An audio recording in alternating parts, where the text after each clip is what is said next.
గత 5 సంవత్సరాలు కూడా జగన్మోహన్ రెడ్డి ప్రభుత్వంలో అధికార దాహంతో అధికార మదంతో వారు కనీసం ఏం మాట్లాడుతున్నారో వాళ్ళ ఒక ప్రజాప్రతినిధులను మర్చిపోయి రాజకీయాలంటే ఒకప్పుడు హుందాతనంగా ఉండేయండి. ఒకసారి మీరు చూసుకోండి, చంద్రబాబు నాయుడు గారు, రాజశేఖర రెడ్డి గారు, అదేవిధంగా చంద్రబాబు నాయుడు గారు, కిరణ్ కుమార్ రెడ్డి గారు, చంద్రబాబు నాయుడు గారు, రోసయ్య గారు, ఇలాగా ఒక హుందాతనమైన రాజకీయాలు నడిచేయండి.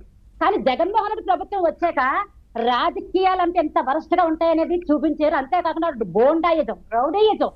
ఆయన మొట్టమొదటి ఏం చేశాడండి? మొట్టమొదటి రాజకీయం ఎక్కడ మొదలెట్టాడండి? మన ప్రజావేదికతో మొదలుపెట్టాడు. ప్రజావేదికను కోల్చాడు. అది స్టార్టింగ్ అండి. దహనకాండం స్టార్ట్ చేయడు ఈ రాష్ట్రంలో. అది స్టార్ట్ చేశాడు, ఆయన స్టార్ట్ చేశాడు. దాని కార్యకర్తలు, నాయకులు దాన్నే ఫాలో అయ్యి ఏదైతే తెలుగుదేశం పార్టీ కార్యకర్తలు ఉన్నారో, ఏదైతే తెలుగుదేశం పార్టీ నాయకులు ఉన్నారో ఆఖరకు మన చంద్రబాబు నాయుడు గారు భార్య మహాతల్లి ఎన్టీఆర్ రక్తాన్ని కూడా అసెంబ్లీ సాక్షిగా అవమానించారండి. దాన్ని ఆ రోజున ఈ రాష్ట్ర ప్రజలందరూ చూశారు. ప్రతి ఒక్కరి కళ్ళ నుంచి కూడా కన్నీళ్ళు వచ్చినాయి ఆ రోజున. కానీ ఏం చేస్తాం, అక్కడ రాక్షసుడు కూర్చున్నారు, రాక్షస పరిపాలన జరుగుతుంది. కానీ ఆ రోజున ఏం చేయలేక ప్రతి ఒక్కరు కూడా కన్నీరు కార్చారు. అలాంటి వాళ్ళు ఈ రోజున వాళ్ళ మీద కేసులు పెట్టడం పాపమని ఎవరైనా బయటకు వచ్చారండి? ఈ రోజున బోర్గడ్డ అనిల్ గారి మీద కానీ, వంశీ గారి పేరు మీద కానీ, మురళీ గారి, పోసాన్ గారి మీద కానీ కేసులు పెట్టారు. ఏ ఒక్కరైనా వచ్చి ఇది అన్యాయం అని ఎవరైనా అన్నారండి? 5 సంవత్సరాలు కూడా ఈ రాష్ట్రాన్ని సర్వనాశనం చేశారు, రావణ కాష్ట చేశారు. జాతీయ ప్రధాన కార్యాలయం మన తెలుగుదేశం పార్టీ కేంద్ర కార్యాలయాన్ని కూడా సర్వనాశనం చేశారు. అంటే ఒక విషయం చెప్పాలంటే పార్టీ కార్యాలయాలు అంటే దేవాలయాలతో సమానమండి. అలాంటి దేవాలయాలని కూడా ఎప్పుడు రాజకీయ చరిత్రలో కన్నీ విను ఎరగని చిత్రాలన్నీ కూడా పార్టీ ఆఫీస్ విధ్వంసం చేశారు. అంతేకాకుండా అక్కడున్న కార్యకర్తల్ని ఇష్టాసారంగా రక్తాలు వచ్చేలా కొట్టి మరి ఎంత దారుణంగా చేశారో మనం అందరం చూసామండి. ఇవాళ ఎప్పుడు చేసింది అప్పుడే అని చెప్పేసి గతంలో ఎప్పుడో వచ్చేదండి, కానీ ఇప్పుడు వెంటనే వస్తుంది.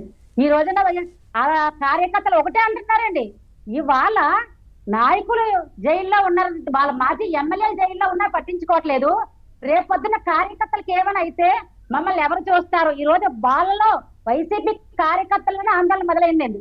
ఎందుకంటే గతంలో జగన్మోహన్ రెడ్డి ముఖ్యమంత్రిగా ఉండేటప్పుడు తల్లికి చెల్లికి న్యాయం చేయలేనోడు ఈ ప్రజలకు ఏం న్యాయం చేస్తారని చెప్పేసి ప్రజలందరూ కూడా కని విని రాష్ట్ర చరిత్ర, రాజకీయ చరిత్రలోనే లేనటువంటి మెజార్టీని మొన్న జరిగిన ఎన్నికల్లో ఇచ్చారండి ప్రజలు తీర్పు. ఇప్పుడు వైసీపీ కార్యకర్తలు, ఆ వైసీపీ నాయకుడు మాకు అండగా లేడు, రేపు పొద్దున్న మాకేం చేస్తారు, ఎమ్మెల్యేలకే మాజీ ఎమ్మెల్యేలకే దిక్కులేదు, రేపు పొద్దున్న మాకేం చేస్తారని వాళ్ళ కార్యకర్తలు అందరూ కూడా వాళ్ళ ఆందోళన పడుతున్నారు. మరి జగన్మోహన్ రెడ్డి గారు నిన్న చెప్తున్నారు, మీరు ఏం కంగారు పడకండి, మళ్ళీ 3 సంవత్సరాల్లో మనం వచ్చేస్తాము, ఎవరైతే మిమ్మల్ని అవమానించారో వాళ్ళు మీకు సెల్యూట్ చేసేలా మేము చేస్తామని చెప్తున్నారు. అంటే ఏంటి, మళ్ళీ రెచ్చగొట్టడమా? మళ్ళీ రెచ్చగొట్టి మళ్ళీ వాళ్ళ మీద కేసులు పెట్టించుకోవడం కోసం ఇంకా కేసులు, అతనికి అది ఏది పైసాచిక ఆనందం ఏదో మరి తెలియదు కానీ ఆయనకి కేసులు పెట్టించుకొని అందరూ జైల్లో ఉండాలి, కార్యకర్తలు అందరూ జైల్లో ఉంటే ఆనందించాలని కోరుకున్నట్టుందండి ఆయనకి. అందుకని ఇలాంటి కేసులు రెచ్చగొట్టి వాళ్ళ కార్యకర్తలు రెచ్చగొడుతున్నారు. 3 ఏళ్ళు కాదు కదా, 33 ఏళ్ళు అయినా సరే మళ్ళీ అధికారంలోకి రాడండి. ఎందుకంటే ఒక్క ఛాన్స్ ఇచ్చారు ప్రజలు.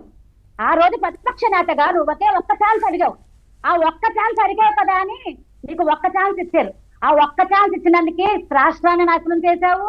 అంతేకాకుండా ఒక విషయం చెప్తానండి, జగన్మోహన్ రెడ్డి అధికారంలో ఉన్నప్పుడు మహిళా అధ్యక్షురాలు ఇవాళ హోంమంత్రిగా ఉన్నటువంటి మరి అంటి గారు, ఆమె మీద ఎత్తిన పోస్టులు మీరు చూస్తానండి, వాళ్ళ బిడ్డ, వాళ్ళకు కుటుంబం ఉందిగా, తల్లి తండ్రి ఉన్నారుగా, వాళ్ళకి పిల్లలు ఉన్నారు కదా, అసలు వాళ్ళు కనీసం వాళ్ళ ఫ్యామిలీ మెంబర్స్ కూడా చూడండి బిడ్డగా పోస్టులు పెట్టేవారండి. ఏమండి ఆ రోజున ఎందుకు ఖండించలేదు జగన్మోహన్ రెడ్డి గారు? ఎందుకు ఖండించలేదు?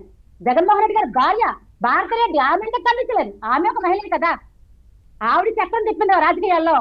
మరి అలాంటప్పుడు తోటి మహిళల్ని అవమానపరుస్తూ ఉంటే, అవహేళన చేస్తా ఉంటే, పనికిరాని పోస్టులు పెట్టి తెలుగుదేశం పార్టీకి ఎవరైనా సపోర్ట్ గా మాట్లాడితే వాళ్ళ వెంటనే జైల్లో పెట్టించి వాళ్ళ మీద అక్రమ కేసులు పెట్టించి అన్యాయంగా అరెస్టులు చేయించేటప్పుడు ఆ రోజు చెప్పండి మీరు ఏదైనా స్పందించారండి?